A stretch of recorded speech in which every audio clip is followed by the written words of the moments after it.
Hello friends, बायोवर्ल्ड में आप सभी का स्वागत है।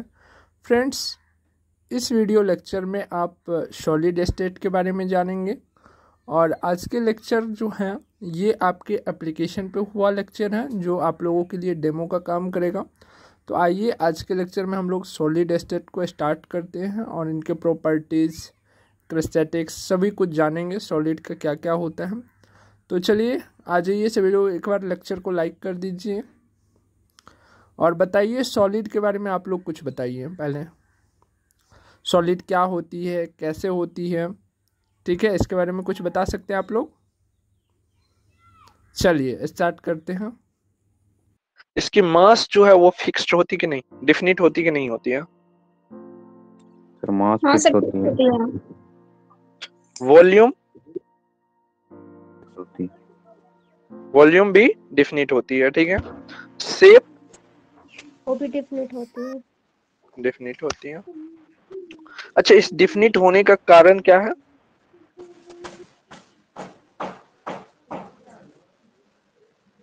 चलिए शुरू करते हैं लाइन टू लाइन, फिर आगे बताते चलेंगे, है ना।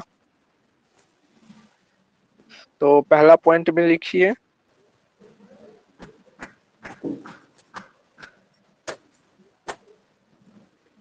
डेफिनिट क्या? मास,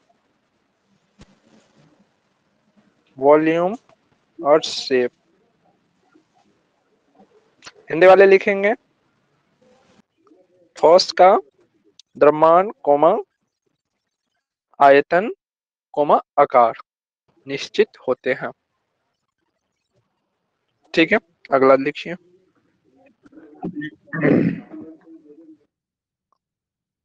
अच्छा, ये निश्चित होने के कारण, अच्छा किसी भी कोई भी जो आपके सामने एक पेन दिख रहा है, क्या वो छोटे छोटे पार्टिकल से बने हैं या नहीं?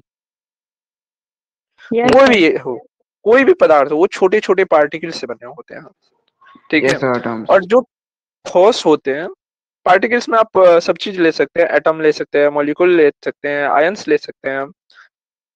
हम लोग केवल एक चीज को नहीं करेंगे कि हाँ केवल एटम से बना हुआ, किसी से भी हो सकता है, लेकिन यही तीनों पार्टिकल से बना होता है। तो क्या ठोस के पार्टिकल फिक्स रहते हैं या घूमते घूमते रहते हैं? डेफिनेट फिक्स रहता है सर। फिक्स रहते हैं, इसीलिए दोनों यानी कि ठोस का जो आकार आपको मिलता है, एक शेप मिलता है, वो फिक्स मिलता है। अगर लिंक का एक पेन अगर आप देख रहे हो तो दूसरा भी पेन लोगे तो वो भी फिक्स स्ट्रक्चर मिलेगी, क्योंकि ठोस का स्ट्रक्चर फिक्स होता है, ठीक है ना। वही आप अगर लिक्विड में बात करो, 1 लीटर मिल्क को आप एक बोतल में डालो, 1 लीटर मिल्क को आप क्या करो, एक कटोरा टाइप से जो होता है उसमें डालो, क्या दोनों में स्ट्रक्चर चेंज हुआ? है तो 1 लीटर ही मिल्क, लेकिन स्ट्रक्चर चेंज हो जा रहा है। मतलब वहां के जो पार्टिकल्स यानी मिल्क में जो पार्टिकल्स है वो एक दूसरे से उतनी हार्ड से कंपैक्ट नहीं है। और ये जो पूरी हार्डली रूप से पार्टिकल्स एक दूसरे से कंपैक्ट रहते हैं यानी कि जुड़े रहते हैं, किस फोर्स के कारण? इंटरमोलिकुलर फोर्स या इंट्रामोलिकुलर फोर्स, जो इच्छा हो। इस वजह से पार्टिकल्स एक दूसरे से चिपके रहते हैं, ठीक है। वही अगर हम बात करें लिक्विड में, तो ठोस की अपेक्षा इंटरमोलिकुलर फोर्स क्या कर रहता है? कब रहता है? कम रहता है, जिसके कारण लिक्विड के पार्टिकल्स यहाँ वहां घूमते रहते, डांस वगैरह करते रहते। इसीलिए आपको अगर 1 लीटर मिल्क को डिफरेंट डिफरेंट टाइप के अगर बर्तन में रखिएगा या बोतल में रखिएगा तो आपको डिफरेंट डिफरेंट टाइप के शेप देखने को मिलेंगे। अगर गैस की बात करें तो छोड़ो, उसका तो पार्टिकल आवारा होता है, ठीक ना। 2 लीटर वाले गैस सिलेंडर में भराने जाओगे तो अलग टाइप का वो मिलेगा, 4 लीटर वाले में भराने जाओगे तो अलग टाइप से वो दिखेगा। फिर अगर घर में जो घरेलू होता है 14 kg वाला, उसमें अलग रहेगा, ठीक है। अच्छा, घरेलू सिलेंडर में कितने गैस आते हैं? 14.2। 14.2 या 14.8? जनरल कंपटीशन के क्वेश्चन पूछा गया, जनरल कंपटीशन में ये क्वेश्चन पूछा गया, अच्छे से आप लोग देख लीजिएगा, उस पर लिखा हुआ रहता है, ठीक ना। चलिए, तो पहला तो था definite mass, volume and shape. दूसरा जो आपको है, जो भी हमने बताया कि ठोस किस वजह से बनता है,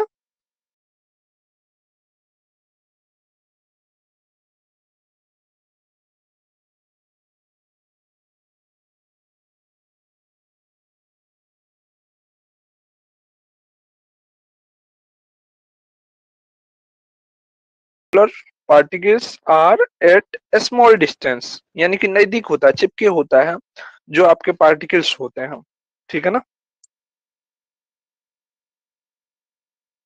मेरी हैंडराइटिंग समझ में आ रही है ना, डॉक्टर वाली नहीं है ना।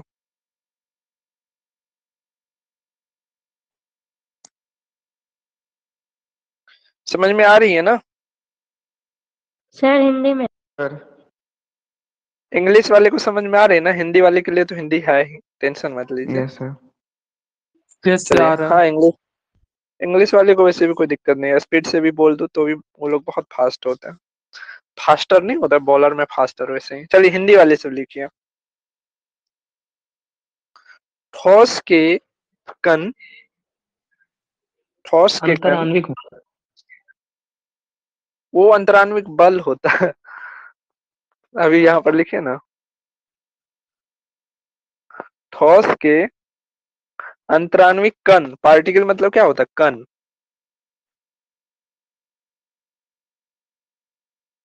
ठोस के अंतरान्विक कण काफी नजदीक होते हैं, अर्थात सटे सटे होते हैं। देख लिए। तीसरा पॉइंट पे चले। अच्छा, ये जो पार्टिकल्स जो नजदीक होते हैं, सेकंड पॉइंट में हमने लिखा है कि इंट्रामोलिकुलर जो पार्टिकल होते हैं वो क्या होते हैं, काफी नजदीक होते हैं, अर्थात सटे सटे होते हैं। सटे सटे होने, क्यों सटे सटे होते हैं? कोई ना कोई फोर्स काम करता है कि नहीं, चाहे वो एटम हो, ह्यूमन हो, अगर कोई भी है सटा सटा तो उसके बीच में किसी न किसी प्रकार का फोर्स कार्य करता है, ठीक है। कई सारे फोर्स होते हैं, नाम बताइए तो कौन कौन से फोर्स है? सेंट्रीफ्यूगल फोर्स, पार्टिकल्स में क्या होते हैं? हाँ, इंटरमोलिकुलर फोर्स, नॉर्मल फोर्स। वो सब फोर्स यहाँ पर क्या काम करेगा? अट्रैक्शन के लिए वो सब फोर्स काम करता है। ग्रेविटेशनल फोर्स, यहाँ पर खींचने की बात हो रही है, पृथ्वी की ओर खींच रहा है पार्टिकल को, ठोस के पार्टिकल को बोल रहा है ठोस में से तुम पृथ्वी के गोदी में आ जाओ, जो ग्रेविटेशनल फोर्स लगाइएगा। दो पार्टिकल्स जो एक दूसरे से चिपके हुए रहते हैं तो उनके बीच कौन सा फोर्स लगेगा? तभी से हम चिल्ला चिल्ला के बोल रहे थे इंटरमोलिकुलर फोर्स, ठीक। अगर पार्टिकल्स हुआ तो ये वाला, और ह्यूमन हुआ तो लव वाला, ठीक है ना। तो दो फोर्स होते हैं चिपकने का, याद रखिएगा। वैसे वो वाला ह्यूमन वाला काम नहीं देगा, ये वाला काम देगा। तो इंटरमोलिकुलर फोर्स स्ट्रॉन्ग होगा या वीक होगा? स्ट्रॉन्ग होगा।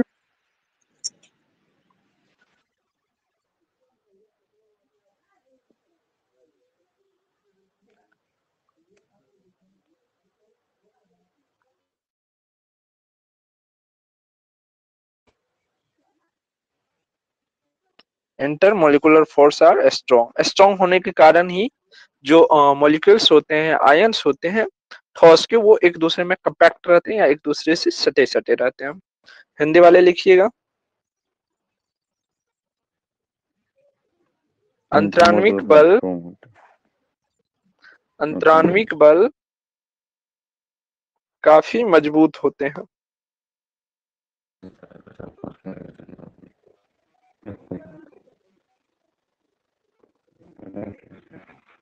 अगर आपको बोल के लिखने की आदत है तो आप माइक को म्यूट कर लीजिए, ठीक है।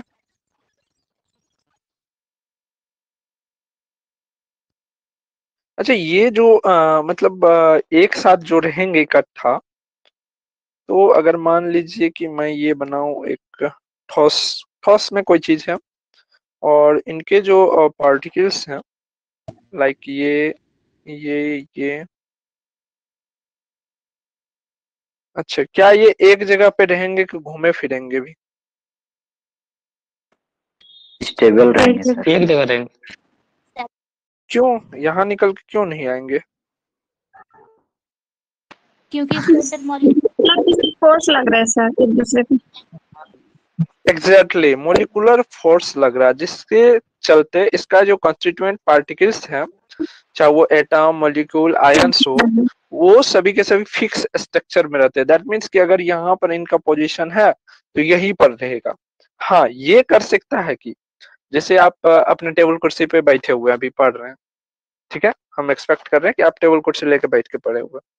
तो टेबल पर से अगर मान लीजिए कि जो आपके सामने बुक है या कॉपी है वो तो ठीक है, अगर आपके टेबल के कोने पर राइट तरफ में बोतल है तो आप बैठे यहाँ से लेकिन बोतल आप ले सकते हैं हाथ से, ठीक है ना। तो इस टाइप के ये मोशन कर सकता है, इस टाइप के मोशन को क्या बोलते हैं?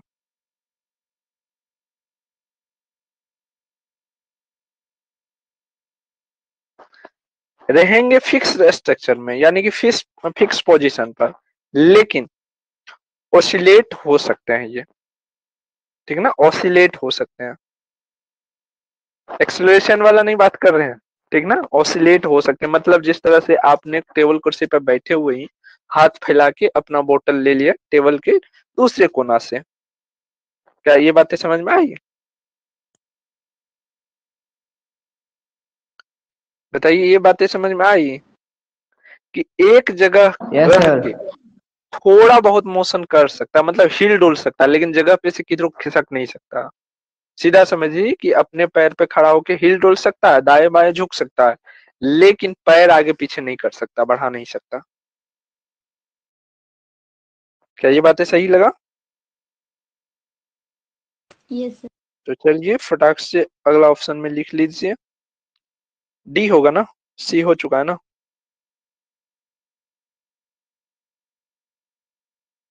डी में लिखिए,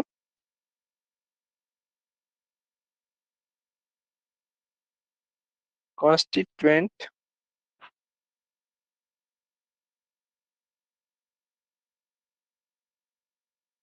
constituent particles like atom,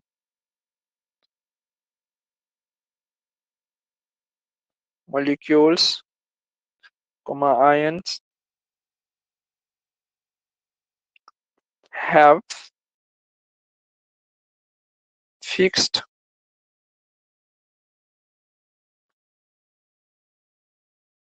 position.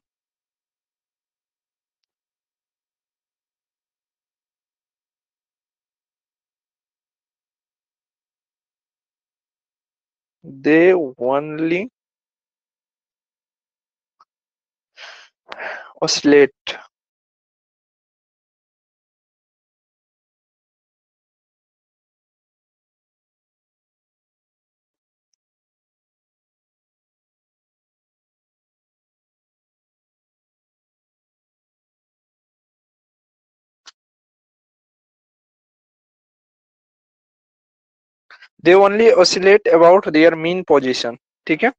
Constituent particles like atom, molecules, ion have fixed position, ठीक है, पोजीशन फिक्स रहता है। They can only oscillate about their mean position, वे अपनी मीन पोजीशन यानी कि जो फिक्स उनका जगह वहां से केवल ऑसिलेट हो सकते हैं, मतलब दाएं बाएं झुक सकते हैं, थोड़ा बहुत इधर उधर हिल डुल सकते हैं, लेकिन अपना पोजीशन नहीं छोड़ सकते हैं। चलिए हिंदी वाले लिखिएगा।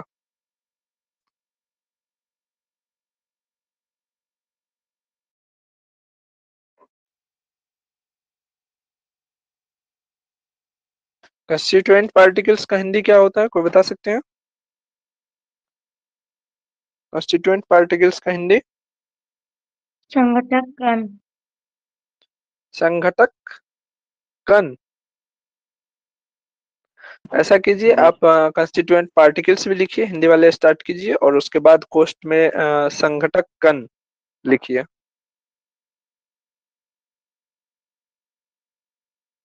कंस्टिट्यूएंट पार्टिकल्स अर्थात संघटक कण, और कोष्ट में लिख लीजिए एटम, मॉलिक्यूल्स, आयन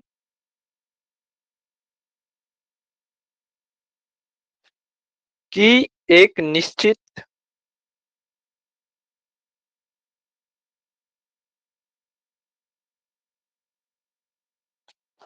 निश्चित स्थान होती है,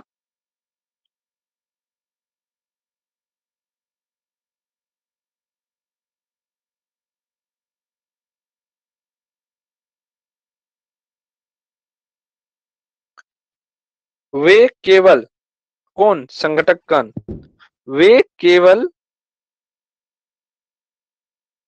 अपने स्थान से अपने स्थान से नहीं, अपने स्थान पर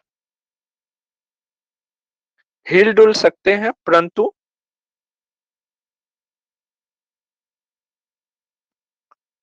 हिल डुल सकते हैं परंतु अपना स्थान नहीं बदल सकते हैं।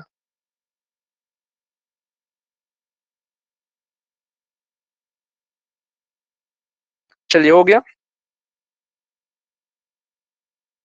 अगला लिखिए। ये सारे क्या है? कैरेक्टर है, ठीक है ना। अच्छा, ऊपर में तो हमने दिखाया नहीं, बट कोई दिन लिखा देंगे। ऊपर में लिख लीजिएगा general character of solid state या general characteristics of solid state, ऊपर में लिख लीजिएगा जहां से हमने शुरू किया, ए वाला पॉइंट। अगला पॉइंट लिखा है।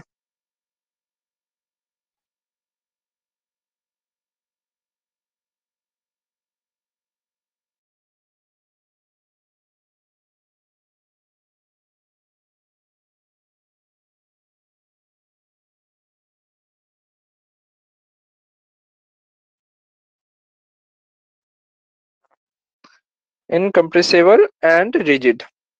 हिंदी वाले लिखिए।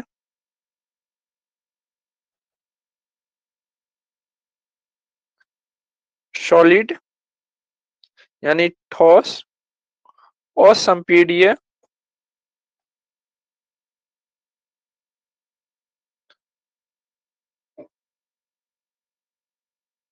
लिख रहे हैं ना? Yes sir. लिखे ठोस, असंपीड्य और अदवनशील होते हैं।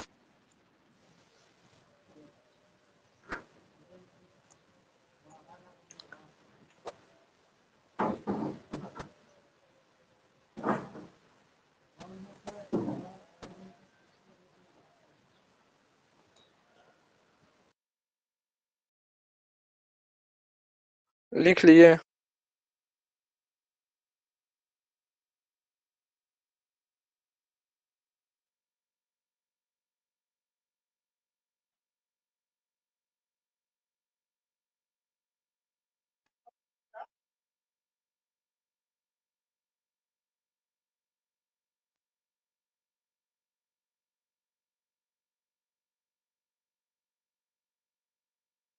ये लिख लीजिएगा, ये लाइन ऊपर में, ठीक ना। लिख लिए। ब्लैक कलर है बोर्ड का, तो ठीक है ना, आप लोगों को अच्छा से क्लियर हो रही है ना? बोर्ड पर Yes, दिखने sir. में कोई दिक्कत नहीं ना? No, sir. No sir. चलिए, तो ये था आपके सॉलिड की कैरेक्टर। बोलिए कि गुण। शादी के लिए एक अच्छा लड़का ढूंढने के लिए क्या क्या गुण देखा जाता है? लड़का सरकारी नौकरी में हो, जॉब में हो, मतलब वगैरह वगैरह। उसी प्रकार से सॉलिड का ये सारा गुण हुआ। अगर ये सारी प्रॉपर्टीज देखने को मिलता है तो दैट मीन्स वे क्या है? सॉलिड है। अगर इनमें से कोई भी एक नहीं देखने को मिलता है तो हम ये बोल सकते हैं कि ये सॉलिड तो दिखने जैसा है लेकिन एक्चुअल सॉलिड नहीं भी हो सकता है, ठीक ना। आइए और भी हम ज्यादा गहन से सोचेंगे किसमें, जब हम इसके जो सॉलिड के जो पार्टिकल्स जो अभी हम चर्चा कर रहे थे, इसके जो पार्टिकल्स जो होते हैं, यानी कोई भी ठोस चीज तो क्या हो, छोटे छोटे पार्टिकल्स से बने हुए हैं। क्लियर? तो वो जो पार्टिकल्स होते हैं वो अरेंजमेंट कैसी होती है, यानी कि वो बैठा हुआ कैसे होता है। जैसे कि देखते होंगे कहीं पर, अगर आप जाते हैं कॉलेज में हो, शादी ब्याह में हो, तो वहां पर चेयर्स जो लगे होते हैं, तो एक तरफ से रहते हैं कि लड़के वाले लोग जो है वो रहेंगे, एक तरफ से लड़के वाले लोग जो रहेंगे वो रहेंगे। तो दैट मीन्स अरेंजमेंट, ठीक है। उसी प्रकार से अरेंजमेंट उसको आप समझ सकते हैं। तो हम अब देखेंगे कि ये पार्टिकल्स जो है वो किस टाइप के अरेंजमेंट में है ना। और उस टाइप के अरेंजमेंट को दो नाम दे दिया गया है, एक क्रिस्टलाइन सॉलिड और दूसरा एम्फरफस सॉलिड। क्या ये चीजें आप लोगों ने पहले सुनी है? Yes, sir. Yes, sir. चलिए, तो अब हेडिंग डालिए, types of solid on the basis of arrangement of particles.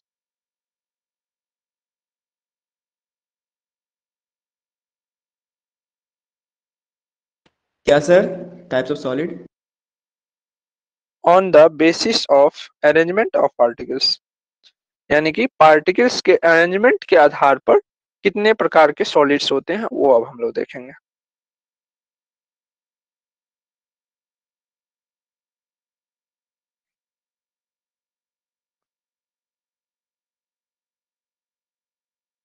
Hindi वाले इसको अलग तरीका से लिख सकते हैं, अगर कहिएगा तो लिखा देंगे।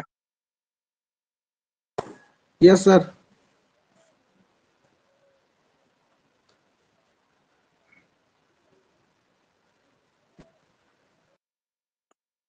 देखिए हिंदी वाले, कणों के संरचना के आधार पर ठोस के प्रकार, यही बेहतर है, लिखिए। कणों के संरचना के आधार पर ठोस के प्रकार। ये कितने टाइप्स के होते हैं? 2 टाइप्स के होते हैं।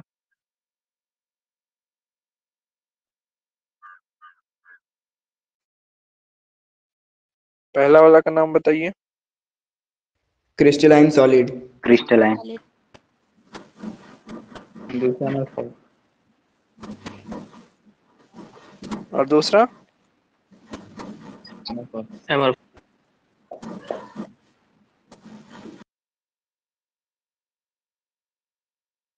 ठीक है, एस मतलब सॉलिड, एम्बरोफस सॉलिड और क्रिस्टलाइन सॉलिड। क्रिस्टलाइन सॉलिड और एम्बरोफस सॉलिड में क्या क्या भिन्नता होती है, कोई बता सकते हैं?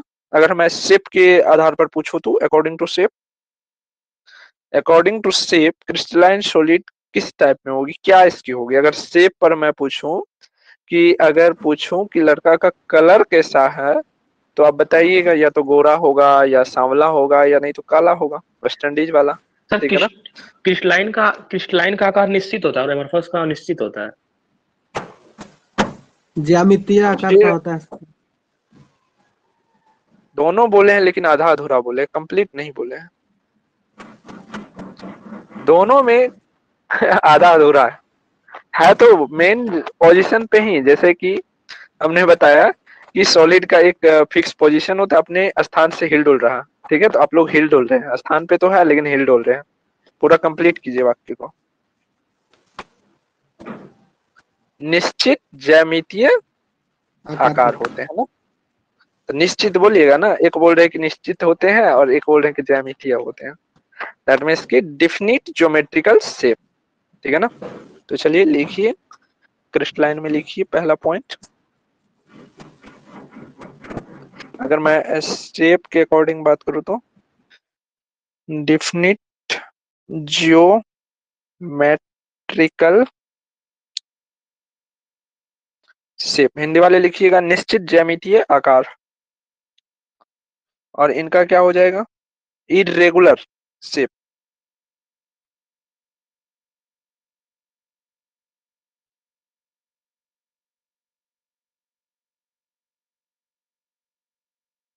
देखिए हिंदी वाले लिख लिए ना, निश्चित ज्यामितीय आकार होते हैं। आकार पहले लिख लीजिएगा, शेप का क्या होता है? आकार।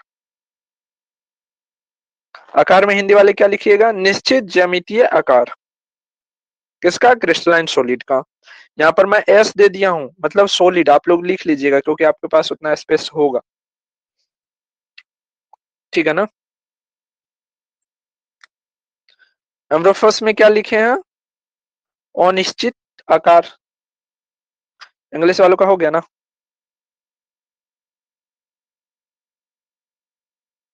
हो गया, बाकी है कि नहीं का? हो गया सर। दोनों का? अच्छा चलिए, ठोस को आप जब कट करते हैं, क्या आपका जो साबुन जो आता है, क्या वो ठोस है या लिक्विड में है? Solid है sir. सॉलिड होता है। उसे क्या कीजिए, एक चाकू से काटिए। देखिए कितना स्मूथ सरफेस देखने को मिलेगा। अगर आप कट कीजिएगा तो 2 हिस्सों में कट जाएगा और बिल्कुल स्मूथ टाइप से देखने को मिलेगा। अगर उस पे ऐसे आप उंगली से ऐसे महसूस करोगे कि कैसे कटा हुआ है, तो देखोगे पूरा स्मूथली कटा हुआ है। हीरे को भी जो कट किया जाता है, क्योंकि हीरा जो है वो ठोस है। ठीक है ना? तो हीरा को जो कट किया जाता है तो इसीलिए उसका स्मूथ सरफेस निकलता है, जो कि ज्यादा से ज्यादा लाइट को क्या करता है? रिफ्लेक्ट करता है या एब्जॉर्ब करता है? Reflect कर. एब्जॉर्ब करके रिफ्लेक्ट। एब्जॉर्ब करता है। यस, एब्जॉर्ब करके रिफ्लेक्ट करता है। ठीक है, तो एक फिक्स स्ट्रक्चर निकलती है अगर आप किसी ठोस को धारदार चाकू से, धारदार चाकू, ठीक ना, ये प्लेन पीस, कैसा पीस, प्लेन पीस, ठीक है ना, जो कि आपको लगेगा कि यार कितना स्मूथ है। कई बार होता है ना कि हमें पूरा स्मूथली देखने के बाद मन खुश हो जाता है, यार कितना स्मूथ है। को समझ पाए आप? Yes sir. तो इंग्लिश वाले लिखिए व्हेन, क्लीवेज, क्लीवेज में लिखिएगा, पहले क्लीवेज दीजिए। क्लीवेज का हिंदी क्या होता है? कटिंग ना, टूटना। क्या? क्लीवेज का हिंदी टूटना होता है ना टूटना, शायद। देख लीजिए जो कट। सही लगे। इंग्लिश में लिखिएगा when cut with a sharp edge tool. चलिए लिख दो, चलिए लिख दे रहा हूं। डायरेक्ट लिख दीजिए ना सर, स्मूथ सरफेसेस। कट करने के बाद ना, when you cut you found a smooth surface लिख रहे हैं, समझ जाइएगा ना। 12th में तो लिखा था it has smooth surfaces crystalline solids पे। तो समझ जाइएगा ना, अगर मैं बोल दूं तो ऐसा करके लिख दो यस तो। Sir, yes sir, yes sir, yes sir.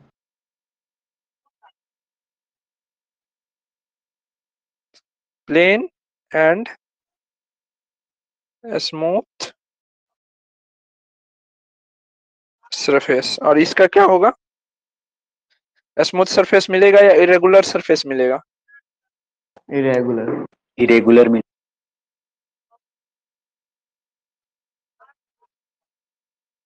Irregular surface, ठीक है। हिंदी वाले लिखिएगा, जब ठोस को या जब क्रिस्टलाइन ठोस को, क्रिस्टलाइन ही ठोस मारिए,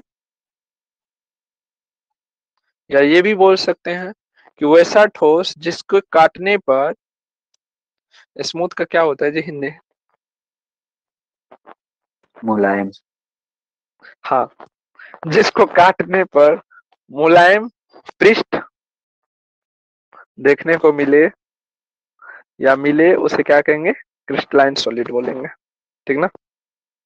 हिंदी में आप लोग बड़ा हेल्प करते हैं मेरे। इंग्लिश वाले हैं चलिए, सर हम।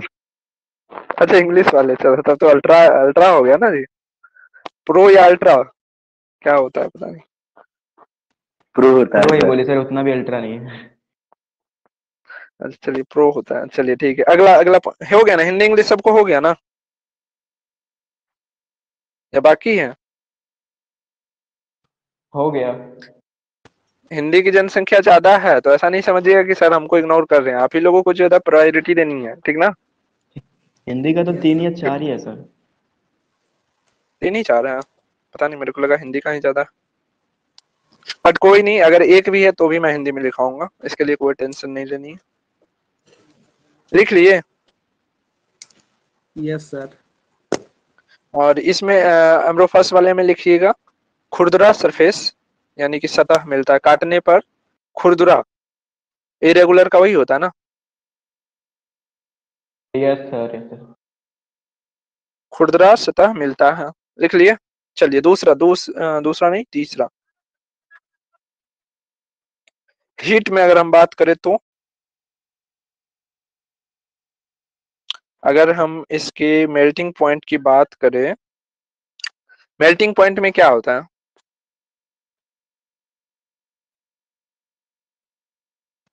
पिघल मेल्टिंग पॉइंट टेम्परेचर। मीन्स एक ऐसा टेम्परेचर जहां पर कोई भी मेटल या जो भी चीज हो वो पिघलने लगे, द्रव्य में। ठीक है। पिघलेगा तो दैट मीन्स कि वो लिक्विड फॉर्म में आ ही जाएगा, यानी कि द्रव के रूप में आ ही जाएगा, सही है ना। तो यस सर। इसका क्या होता है, एक डिफिनिट, ठीक है ना। अरे इधर क्यों नहीं काम कर रहा? डेफिनिट डेफिनिट मेल्टिंग पॉइंट ना सर। हाँ, डिफिनिट मेल्टिंग पॉइंट, या ये भी बोल सकते हैं हीट ऑफ फ्यूजन।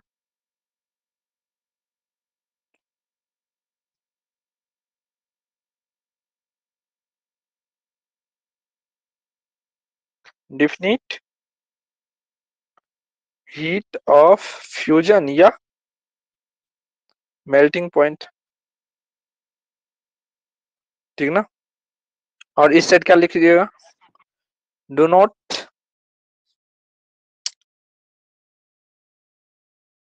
HOF मतलब हीट ऑफ फ्यूजन, ऐसा हीट ऐसा टेम्परेचर जहां पे होने लगे सॉलिड। और इसमें क्या होगा,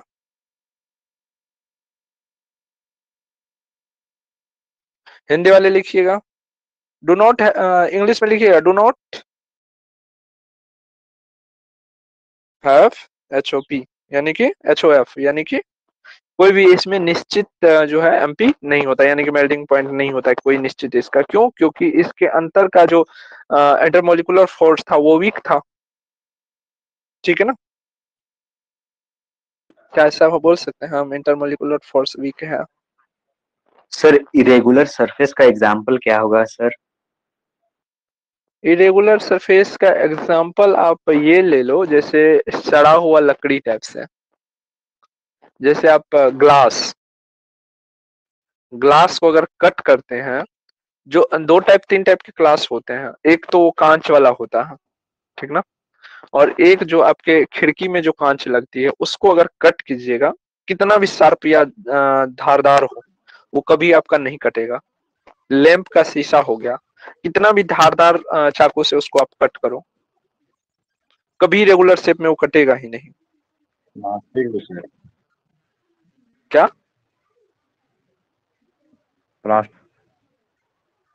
प्लास्टिक, प्लास्टिक में देखोगे, जैसे प्लास्टिक को काटोगे तो उसमें उभर खाबर सा निकलने लगेगा दोनों साइड से, कभी आप कट करके देखना चाकू से, प्लेन नहीं कटेगा,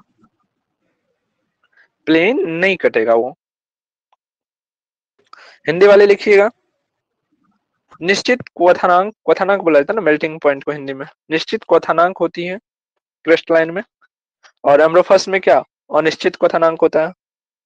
दोनों चीज लिखिए। मेरी आवाज आप लोगों तक जा रही है? Yes sir. यस मान लीजिए हमने 10 आपको ये गोल गोल सा कोई वस्तु दे दिया, लाइक माला में जो मोती देखे ना, मोती जिसका माला बनता है, यस सर। वो हमने 10 दे दिए आपको, ठीक है। और एक लड़की को भी 10 दे दिए हम, और बोले, और एक लड़का को बोले कि आप इसे 1 सेंटीमीटर के डिस्टेंस पे लगाओगे, किसी धागा में पिरोना है आपको, और 1 सेंटीमीटर के डिस्टेंस पे प्रत्येक मोती को लगाना है, ठीक ना। दैट मीन्स कि यहाँ पे अगर 1 सेंटीमीटर के डिस्टेंस पे लगाओगे, ठीक है। और गर्ल्स को हमने बताना भूल गया कि आप जो है 1 सेंटीमीटर के दूरी पे लगाइए, या हमने उसे ये नहीं बताया कि आपको 1 सेंटीमीटर पे लगाना, हमने बोला कि इस धागे में इसको पिरो दो। तो लंबा वाला माला किसका होगा? बॉयज का होगा। बॉयज का होगा। क्यों? क्योंकि उसको एक फिक्स स्ट्रक्चर मिला हुआ कि आप 1 सेंटीमीटर के डिस्टेंस पे लगाओगे, ठीक है। वही होता है क्रिस्टलाइन का। क्रिस्टलाइन में क्या होता है कि लॉन्ग रेंज ऑर्डर तक इसके पार्टिकल्स चलते हैं, क्योंकि इसके पास एक फिक्स स्ट्रक्चर होती है, ठीक ना। तो लिखिएगा अगला पॉइंट, लॉन्ग रेंज ऑर्डर। अगर अरेंजमेंट ऑफ पार्टिकल्स पर हम जाए तो ठीक है, चलिए लिखाई देते हैं। अगला जो प्रॉपर्टी है इनका तीसरा या चौथा, चौथा ना, तीसरा में तो ये था ना आपका MP था ना, चौथा में, सॉरी तीसरा में, ये चौथा होगा। अरेंजमेंट ऑफ पार्टिकल्स, सर ये क्रिस्टलाइन में होगा। ये हमने अरेंजमेंट ऑफ पार्टिकल्स के आधार पर अब पूछ रहे हैं कि लड़का का लंबा या गर्ल्स की लंबी। लड़का का लंबा होगा माला, क्योंकि उसको फिक्स स्ट्रक्चर मिला है। तो क्रिस्टलाइन के जो पार्टिकल्स होते हैं उनको एक फिक्स स्ट्रक्चर होता है। तो क्या होगा इसका, लॉन्ग रेंज ऑर्डर बनेगा जो माला दिए थे हमने आपको, या शॉर्ट बनेगा? Long range. तो क्रिस्टलाइन में लिखिए, ये जो था ना अरेंजमेंट ऑफ पार्टिकल्स, ये तो हमने बताया था आपको कि ये माला हमको बना के देना है तुम लोग को। बॉयज को हम बोल दिए कि 1 सेंटीमीटर का डिस्टेंस रखना बाबू, और गर्ल्स को बता दिए कि गर्ल्स को कुछ बताया नहीं, सीधा बोल दिए कि माला बना के दे देना हमको। तो क्रिस्टलाइन में लिखिए लॉन्ग रेंज, उसी प्रकार से यहाँ पर क्रिस्टलाइन के जो पार्टिकल्स होते हैं, क्रिस्टलाइन सॉलिड के जो पार्टिकल्स होते हैं वो लॉन्ग रेंज ऑर्डर बनाते हैं, ठीक ना, क्योंकि उसके पास एक फिक्स स्ट्रक्चर होती है। और उसका क्या हो जाएगा, अम्रफस का शॉर्ट रेंज ऑर्डर, जैसे कि गर्ल्स की माला छोटी थी, शॉर्ट रेंज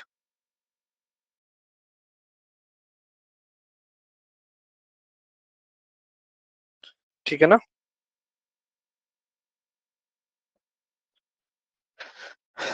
हिंदी वाले लिखिएगा।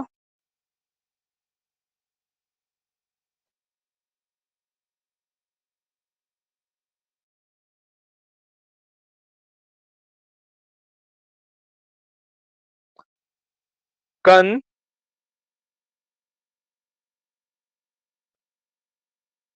कन एक लंबी श्रृंखला बनाएगी या बनाती है, बनाएगी नहीं बनाती है, इसमें कन एक लंबी श्रृंखला बनाती है। और एम्ब्रोफस में लिख लीजिए इसके कण छोटी श्रृंखला बनाती है। हो गया हिंदी वालों का भी, या फिर से बोले?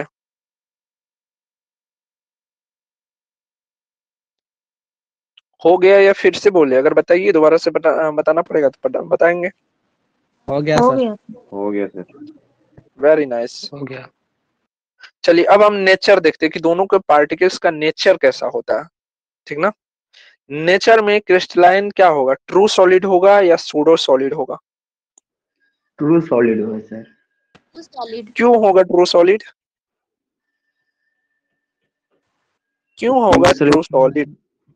इसका उससे शेप फोर्स डिफिनेट लगाएंगे होता है। सर, उससे फोर्स लगाएंगे तो उसका अपना अवस्था नहीं खोएगा सर। इसे इसे मतलब फोर्स लगाएंगे तो अपना अवस्था खो देगा, इसलिए। यस, अगर फोर्स लगेगा तो इसमें अपना अवस्था यानी कि पार्टिकल्स की जो अरेंजमेंट होगी उनमें चेंजेज आ जाएगी, ठीक है ना।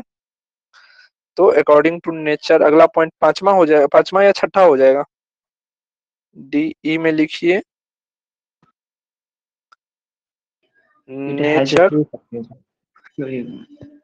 नेचर ऑफ पार्टिकल, ठीक है। नेचर ऑफ पार्टिकल में क्रिस्टलाइन में क्या लिखिएगा? It has a true solid. True solid, it has a true solid. क्या क्रिस्टलाइन का जो है वो सॉलिड ट्रू होता है कि ट्रू सॉलिड क्रिस्टलाइन कहलाता है ना। इट हैज लगाने की कोई आवश्यकता नहीं है। Nature particle is true solid and amorphous में हो जाएगा सूडो सॉलिड।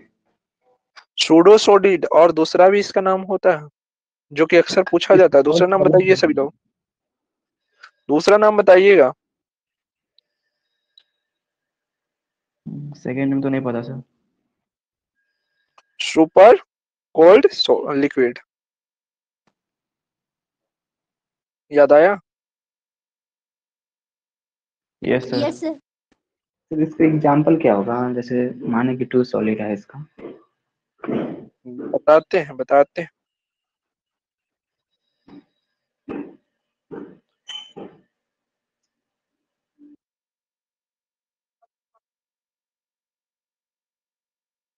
ठीक है, सूडो सॉलिड और सुपर कोल्ड सॉलिड होने का मतलब समझते हैं। इसके जो पार्टिकल्स होंगे, एसिड हाउस के जो पार्टिकल्स होंगे वो धीरे धीरे मतलब काफी समय के अंतराल वो मूव करेंगे, ठीक है, डाउनवर्ड अपवर्ड जिधर भी हो, लेकिन वो मूव करेंगे स्लोली स्लोली, ठीक है। ट्रू सॉलिड में लिख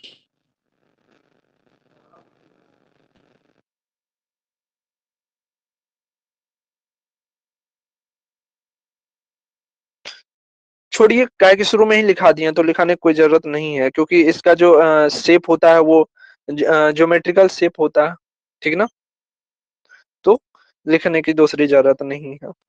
और ट्रू सॉलिड का भी दूसरा नाम है, दूसरा नाम तो हमने भूल ही गया, दूसरा नाम कोई बताइए, इम्पोर्टेंट है दूसरा नाम। एनिसोट्रॉपिक। ये तो नेचर में एनिसोट्रॉपिक होता है, इट इज एनिसोट्रॉपिक नेचर। बताते हैं ना क्यों क्यों यहाँ पर लिखा रहे हैं। अच्छा ठीक है, पहले एग्जांपल ही दे देते हैं ट्रू सॉलिड का, ठीक है। कॉमन जैसे सॉल्ट कि हो जाएगा हम इसका एग्जांपल। ट्रू सॉलिड में कॉमन सॉल्ट हो जाएगा सर, जो कि हम लोग डेली यूज करते हैं। यस। एंड सूडो सॉलिड में तो हो जाएगा जैसे कि जेल कंपोर होता है। कंपोर ठीक है, बहुत सारे एग्जांपल्स हैं सॉलिड यहाँ पर। देखिए जैसे कि हम बताने की कोशिश करें, इसकी जो अरेंजमेंट होगी, अगर आयंस है तो प्लस माइनस प्लस। ये सर बॉन्ड ऑर्डर कंटिन्यू रहता है।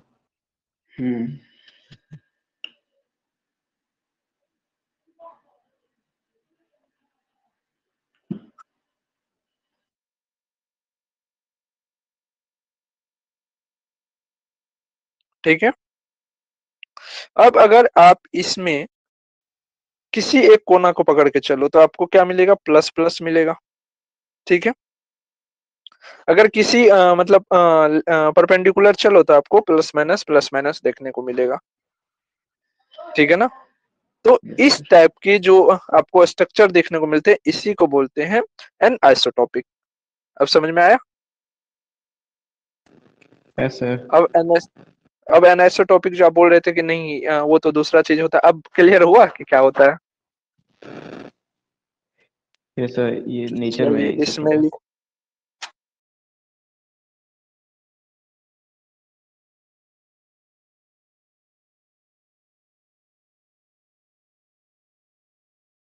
और इसमें क्या होगा, आइसोट्रोपिक नेचर। ट्रॉफिक नेचर हो जाएगा, आइसोट्रोपिक नेचर जिसमें मीन्स एक प्लस इसमें जो रहेगा। बॉन्ड ऑर्डर कंटिन्यू नहीं रहेगा सर। एक ही रहेगा, जैसे प्लस वाला प्लस ही माइनस तो रहेगा। माइनस ही चलेगा पूरा का पूरा, यस सर। प्लस तो प्लस ही चलेगा पूरा का पूरा। बीच में माइनस, कहीं प्लस भी हो सकता है, कहीं माइनस भी, कभी भी हो सकता है। वो आपको जब क्रिस्टलाइन और नॉन क्रिस्टलाइन में जाएंगे तो वहां पर क्लियर होगा। अभी सीधा समझिए ना कि ऐसा ही आता है, मूव करके एक दूसरे से जा सकता है, ठीक है ना। अच्छा हाँ, एम्ब्रोफस में नॉन क्रिस्टलाइन भी ऐड कर लीजिएगा। नॉन क्रिस्टलाइन के जब हम टाइप्स में जाएंगे तब आपको बताएंगे कि ये कहाँ से कहाँ मूव करता है, ठीक ना। क्रिस्टलाइन और दूसरे को एम्ब्रोफस का दूसरा नाम नॉन क्रिस्टलाइन, ठीक ना। नॉन क्रिस्टलाइन ऊपर में लगा लीजिएगा।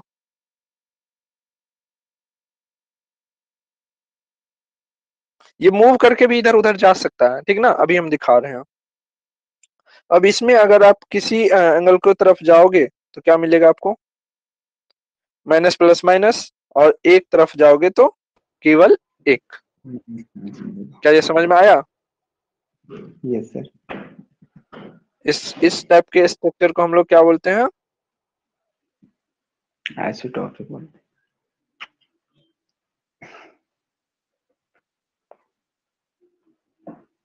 आइसोट्रोपिक, ठीक है। तो ये था हमारा अरेंजमेंट, यानी कि बेसिक अरेंजमेंट के आधार पर जो हमारे पास आया वो, ठीक है ना।